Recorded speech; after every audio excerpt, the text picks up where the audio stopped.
Hello everyone, my name is VT and I am a content creator for the first Descendants, and today we're going to go over the update that will be coming out in 3 days, going over what exactly is coming out and what things they haven't mentioned yet that we're all questioning. To summarize, there are some really great things that are coming out, things that we've asked for, and I'm really excited for the first patch. So let's get started.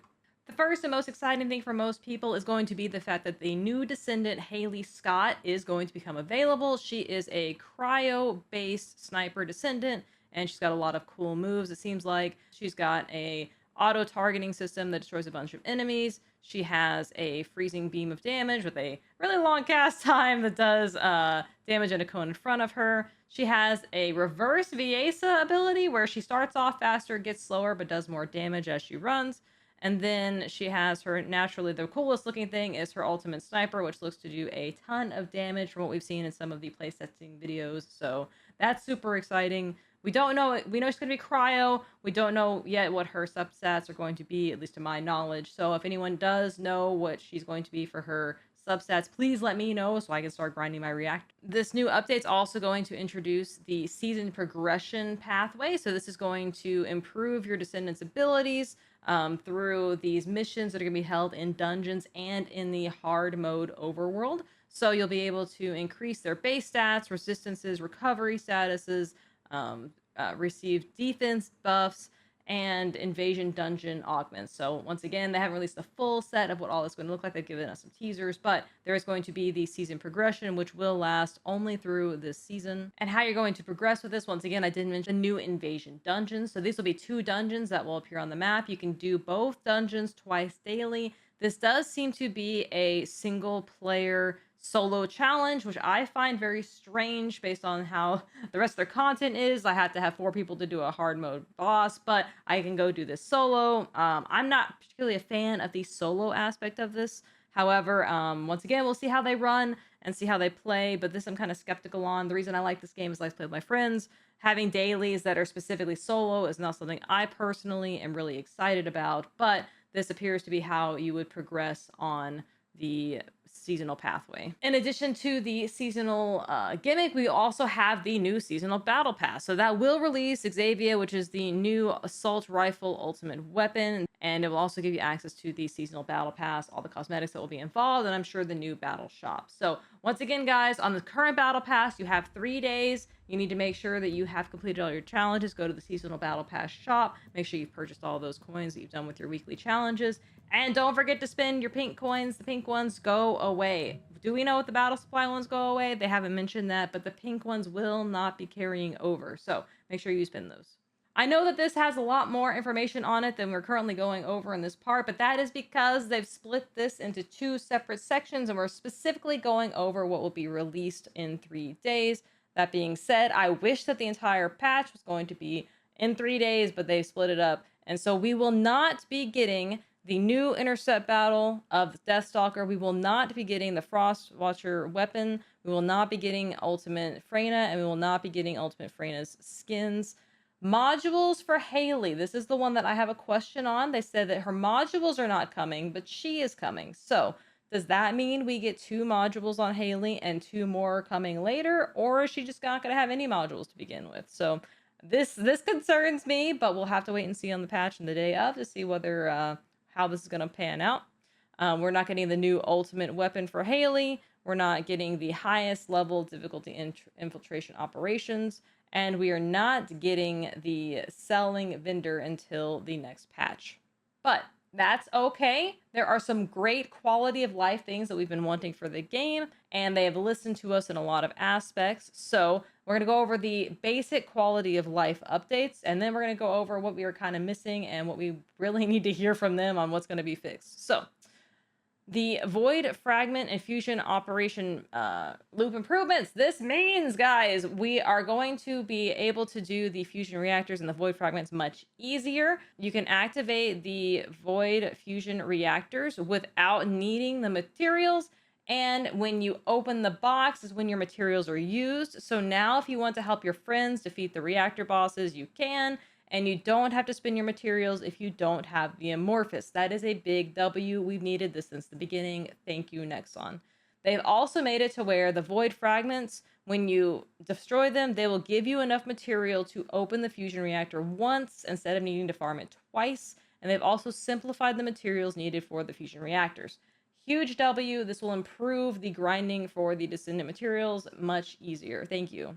For the hard infiltration operations, they're going to allow us to pick our difficulty levels instead of rolling them, which is a great thing and saves my wallet for sure. So thank you. I appreciate that. They're removing the global effects that will be applied. So there's not going to be a buff, which you got before, but that's okay because really, honestly, we didn't need the buff to begin with. And they are removing the timed occupation missions, which were just a giant time sink and made them go way slower. And they're going to replace them instead with the extermination battles. So this will speed up our runs and make these less grindy. The other huge feature in this update is the ability to respec and dual class by changing your augment slots. Well, how this is going to work is if you have one slot augmented and then you change it to a different socket type, you will now be able to freely switch between those two types on your loadouts. You can use the same types across all of your settings, so you're not losing the ability to respec with your current modules. This will just allow you to freely swap your socket types between whichever ones you have leveled and overridden on each other. They buffed Jaber, guys! So, we just finished Jaber last week. I've got a farming guide that's supposed to come out today, but instead we're doing this because I think it's more important to have you guys have a clear, concise path of what's going to be going forward with the game, but I'll be releasing that soon. Jaber has increased his turret buffs, so he actually will hopefully do damage now. Does he do damage currently? Yes. Is it very sad damage? Absolutely. So I'm looking forward to this buff for Jaber. He's definitely needed it. Blair is also getting a buff. His damage is increasing based upon the stacks of his fire pools that he has around, which is fantastic. You will be able to turn off the flamethrower, thank God. But yes, much needed Blair updates. Ajax getting a buff as well. I'm interested to see how this works because the way of this is wording, and I'm an Ajax main, so I'm gonna go a little more on this one because I love Ajax. But basically, the body enhancement modification, which is the one that we use, it will increase his HP, defense, and shield now. And then when using these void energy skills, they'll always recover to 100%. I'm questioning this because the body enhancement module removes his void energy. So I don't know if they're giving it back to him or not, but that will be interesting. The void charge modification is not going to allow void walk to be stacked, which is going to be fantastic. And explosion skills will be modified to increase damage based on defense. Okay, perfect. That's exactly what they need to do in the first place. And now you can double stack your cards. But sorry, guys, Ajax ran over. All right, now the UI improvements. Okay. First of all, they have allowed us to filter through our reactors for the substats that we are looking for. We can automatically junk things based on the fact that they don't have the substats that we want. Thank you so much. We can also deconstruct things in combat. We no longer have to wait to be out of combat to destroy things from our inventory. Big W. They're adding shapes to be displayed on your item attachments, so we'll be able to have some more visual indicators on what our mods are used for to hopefully give us some more organization tools. Hopefully they'll allow us to filter by these so-called shapes. The organization of the inventory is driving me up the wall, so we definitely need something to address this. They have allowed us to add favorites to the research menu. In hard mode now, as we sit there and grind the same missions over and over, they're going to allow us to mute the voice playback in the hard mode missions. We all can recite the rockfall lines by heart. We're being ambushed, guys. No longer we have to listen to that, so that is a great improvement. A lot of huge quality of life updates that they are listening to us and changing things, and that is fantastic. However, what concerns me about this entire patch is they have not specifically addressed the EXP issue that we are all having. The way that you level your Descendants and the way that you level your guns right now is currently not a fun process. It is very boring, whether or not you decide to jump up and down in the bunny farm, whether or not you decide to go and use Viesa and just kill mobs out in the world, and not complete your void reactor mission to not get your rewards because it's faster to abandon it. It's not a fun time. It's not a fun loop. The fact that you have to do this every time you want to update your module is going to it's just not fun. And I recognize that. The only thing that makes it bearable currently is that you're usually doing it with friends and you have someone to talk to, or you're sitting there watching a movie while jumping up and down. So It's not engaging, and they really, really need to address the EXP issue.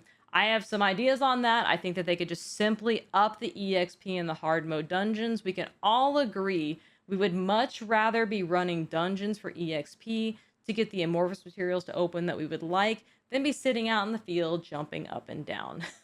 So please, Nexon, address this. I'm hoping with the infiltration dungeons, maybe those give EXP. But if you can only run them twice a day, I don't see how that is going to be any sort of helpful. So, Nexon, please address this. My other main issue with the game right now is the amount of inventory space that we have currently in our bank and how it's organized. Number one, we have no tabs, we have no organization. Yes, they're adding the shapes, but once again, it's still just going to be one giant list of materials. We need tabs, we need organization. Even Diablo had this to start with, so please consider adding this to the game. The other issue is the sheer amount that you guys give us. There are 20 descendants in the game if you keep all of your duplicates. So if you take 20 descendants, you add 1 reactor for each descendant and 4 components. That is 100 things that are going to go for each descendant, which leaves you about 30 extra slots. And that's only if you have one of these items for each descendant, which doesn't allow you for multiple reactors per descendant, different loadouts based on whether or not you're mobbing or bossing. This is not enough inventory space. We require more inventory space for our equipment based on how many descendants you guys have released. Please give us more inventory space. Please let us organize it. Lastly, one of the bigger things for me is the cosmetic system. I currently run around Albion and I see a lot of diversity. I've seen some really great outfits. You guys are doing great jobs as far as customizing your characters as you're able to, but we can all agree that customization is an important part of the game, and we need to be able to, number one, customize their default outfits in different colors, and then number two, the paint system still needs to be addressed. We need to be able to carry the colors over across all of our descendants. The fact that each paint pot is locked to a specific skin is horrible. It needs to be fixed. In the technical test, they had a system where it was a random loot box to get paints. I'm okay with bringing that system back and also allowing us to purchase the paints. But what really needs to happen is these paints need to be able to be used across multiple characters. Let us buy the paints permanently to put them across all of our characters. The fact that you use it on one skin and it's not available for the other skins on the same character is not great. Okay, this needs to be fixed. This is just a cash grab. And there's other ways that we would like to spend money on the game than just buying the same color paint over and over again, because pink is our favorite color. So to summarize, there are some great things coming forward in this particular season update. The things that are coming out are going to be the Invasion Dungeons, which is the solo challenge dungeons, the new Battle Pass with the new Battle Pass weapon. We will also be getting Haley, potentially with 2 Descendant cards or none. We are unsure. And then we will also be getting the quality of life update improvements. Things that we are not going to be getting. We're not getting our new Void Intercept battle. We are not getting Ultimate Freyna. We are not getting 2, at least, of Haley's ultimate cards. We are not getting the harder mode raid type dungeons. So we are missing quite a lot of content. We are not getting the vendor either. So we are missing a lot of content from the entire season. That rest of that content will be coming out on October 10th. Okay, so you will be having that content next month, or so that content will be coming out relatively quickly, but it is not part of this first patch.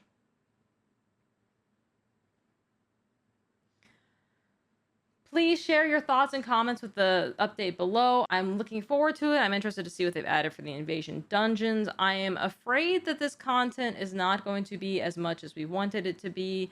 I think that they really, really need to stress and address how we level our characters. I look forward to this new patch update. I hope that you guys are looking forward to it as well. If there's any information in this video that I have, you felt that I have really missed that was important, or that I may have stated incorrectly based on new updates, please let me know in the comments below. Like I said, I'm not here to spread misinformation. I'm here to give you guys knowledge of what I know and what I can personally confirm. So please, please, please keep me updated, and I will do my best to keep you guys updated as well. So have a fantastic day. Please add me as your content creator in game by going to the social tab, finding my name, AravaVT, hashtag 9304, and adding me as your content creator. That will help me make more videos like this in the future. My next video will be my farming guide for Jaber on where to set up your turrets or how to farm EXP. That way you can level the new gun as fast as possible and help your friends level their characters as well.